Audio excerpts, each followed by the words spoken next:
what does British shores have to do with my upcoming journey to Istanbul? Well, more than you think. Maybe no journey truly begins at the airport.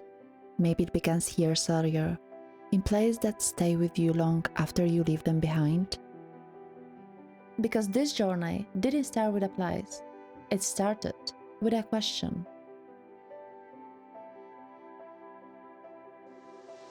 Hi, I'm Anna. I don't travel full-time. I live a pretty normal life, but whenever I get a chance I travel, not really to escape anything, just to see something different. In a world of constant change, I started to feel that understanding Europe sometimes means stepping outside of it and looking back at its earliest roots.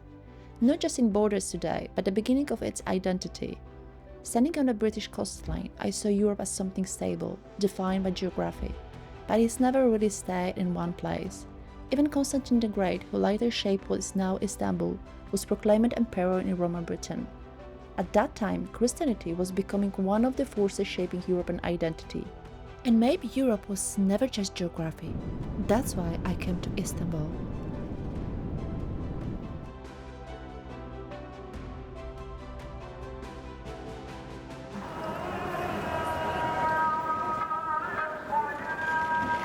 To move on this city using just only paper map, but this is just because I could just 10 gigabytes of my data, so I want to make sure that it will be enough during my stay. So yep, I'm trying to not lost in this city. So many hills here.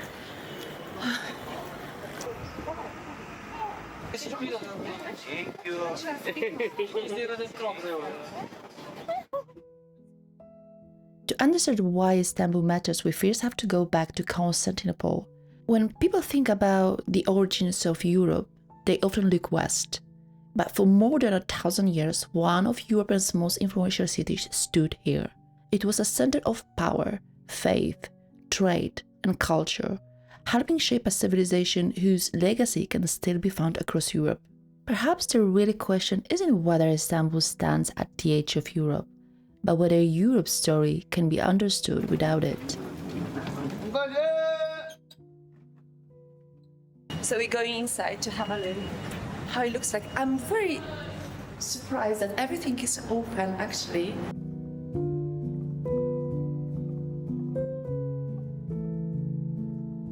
There are cities that belong to one civilization. Istanbul belongs to many. I came to Istanbul because this city stands on the crossroads of civilization, from the Roman Empire and the reform of Diocletian to Constantine, early Christianity, and the birth of Constantinople. Many of the ideas that shaped modern Europe passed through this place.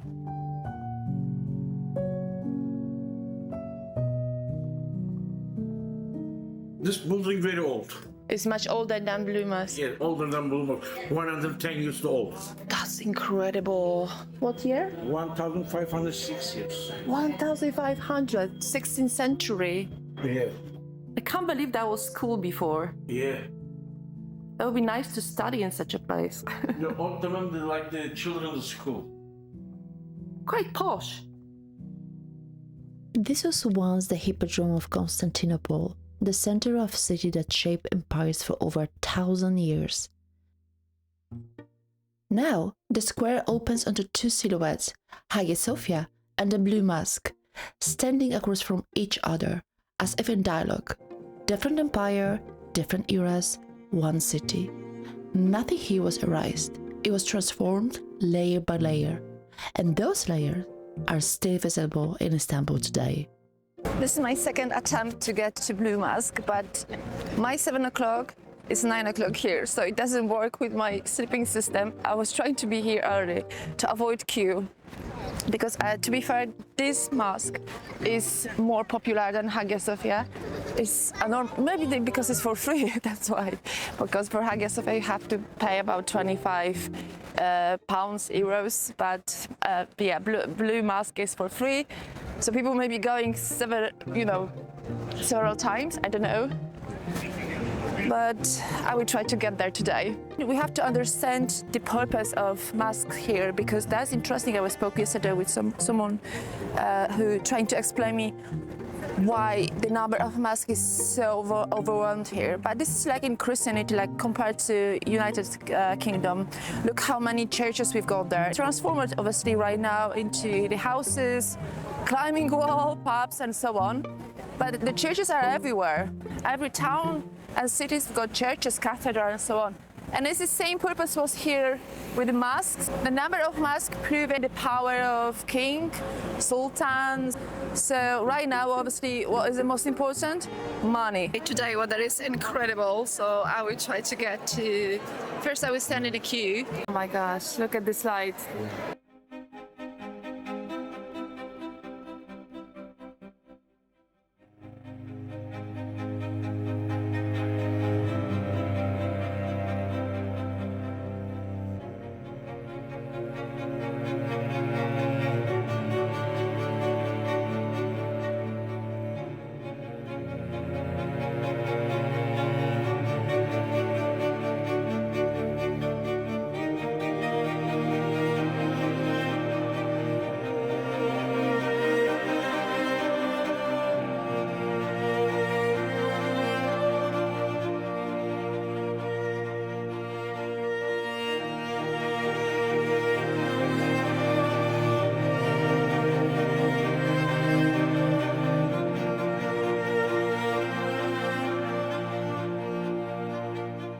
So in Istanbul, power was never only political, it was spiritual too, and Blue Mosque was built in the early 17th century as a place of worship in the Ottoman Empire. Its main function was to serve as a central mosque where Muslims gathered for daily and Friday praying, and they prayed today 5 times per day. It also symbolized the power and presence of Sultan Ahmed I in the Ottoman state, and today it remains as an active mosque and one of the most important cultural landscapes in Istanbul.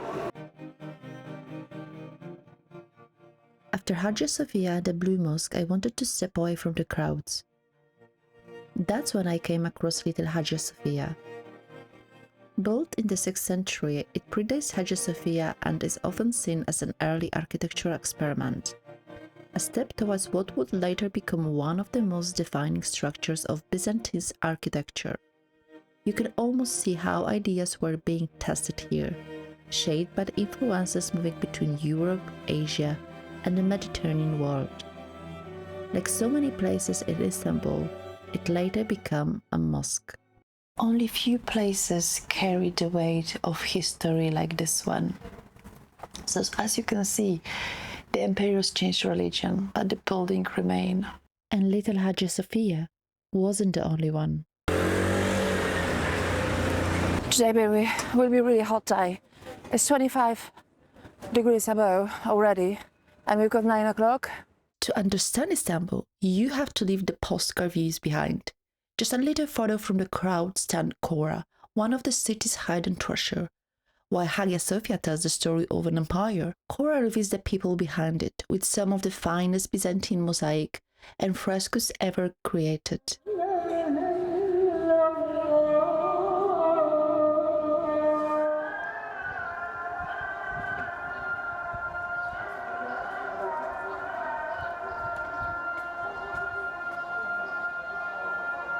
So this place is not just a church, it's a fragment of a much larger story, the story of Rome continuing after Rome itself changed.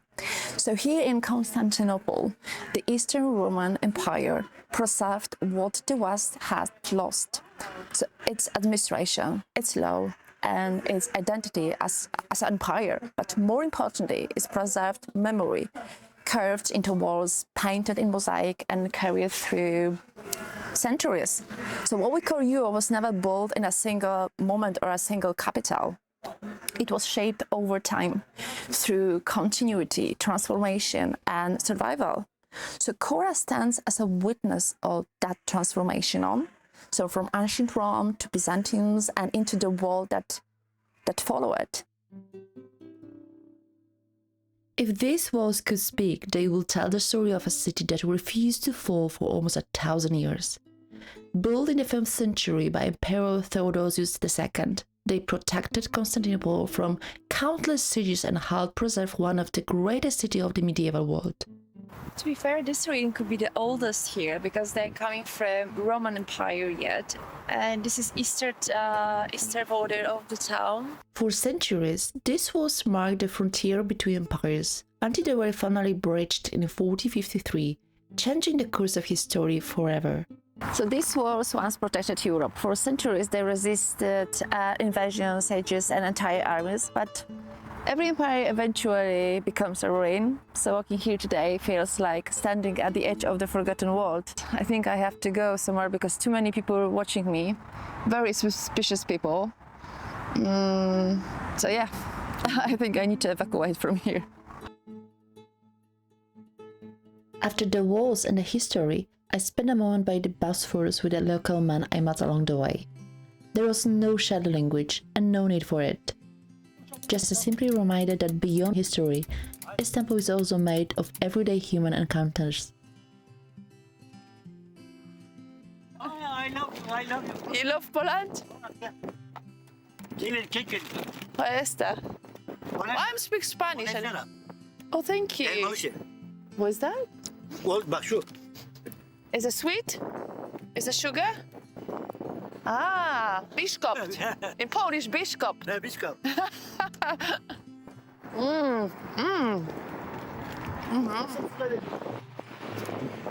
They're very welcoming.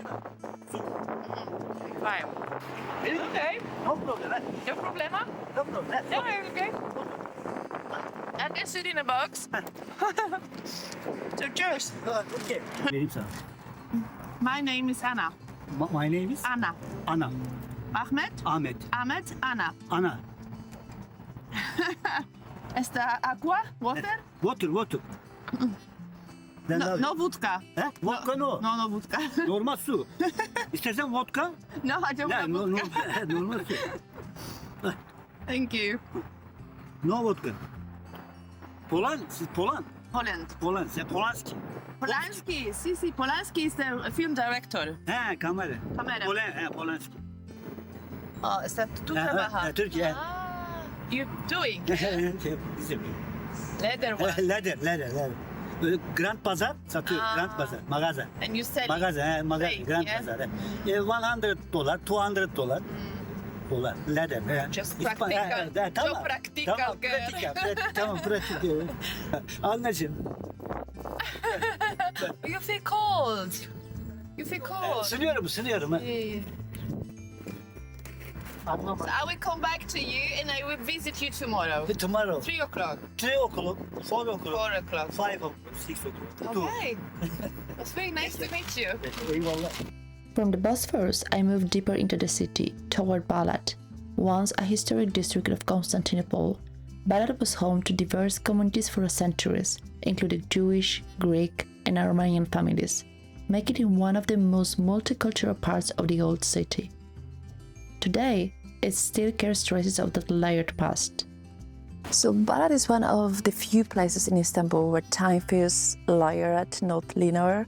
So once home to Jewish, Greek, Armenian and Turkish communities, it carries this echoes of a city that has always been more than one identity.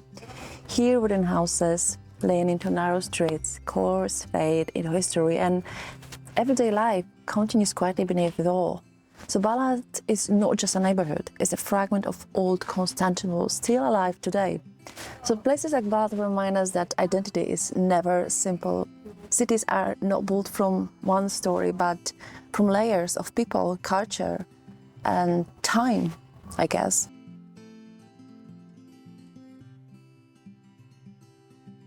Here I met someone who welcomed me into his home and shared his perspective on modern Turkey. A reminder that understanding a place is not only about its history, but also about the people who live in it today. Turks is an umbrella identity, includes lots of layers. My father's sides came to Turkey from Kırım end of 19th century. Yeah, and the rules and the mentality of Republic of Turkey is almost completely different than Ottoman Empire mentality. According to Mustafa Kemal Atatürk, we can survive in Anatolia with West culture, with secular life. not like with Ottoman Empire, and 1,000 people maybe was killed due to the defend their option, defend the Ottoman Empire, or I can say directly Islamic mentality. Mustafa Kemal Atatürk say that the religion, the belief, have to stay in our brain, in our heart, and the management of the country have to be modern, and our face have to turn to West. We don't reject religions. All people can live, like me, like the other people. But when we come to manage this country, unfortunately, no religions. When I thought about the Roman Empire, Constantinople, and Christianity as a state religion, I realized how closely power and faith were once connected in Europe's past. Here in Turkey, I saw a different approach emerge. When the founding of the Republic, religion was separated from state decision as part of a broader attempt to redefine national identity, not as a rejection of belief, but as a different way of organizing it. And I ended the conversation near the former Sultan's Palace, a place where so many of these histories once converged.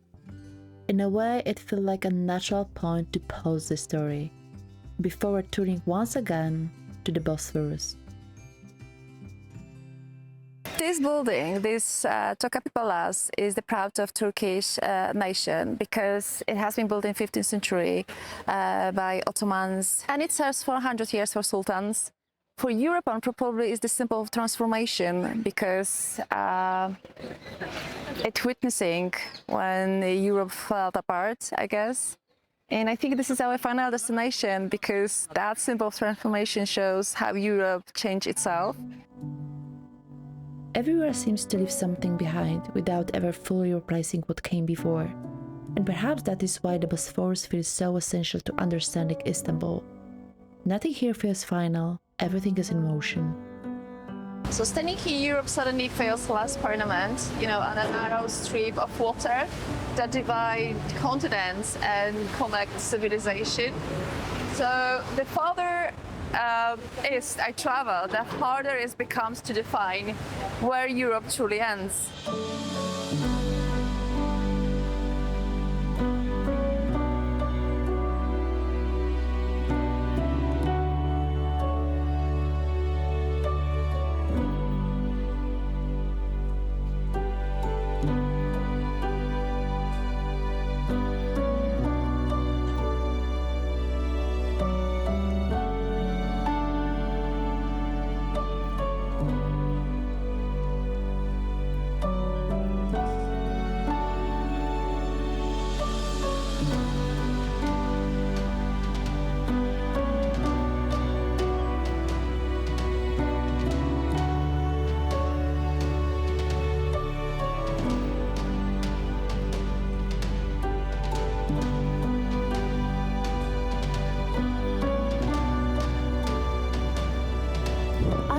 Journey on the British coast, where Constantine was proclaimed emperor, a moment that helped shape the course of Europe's history.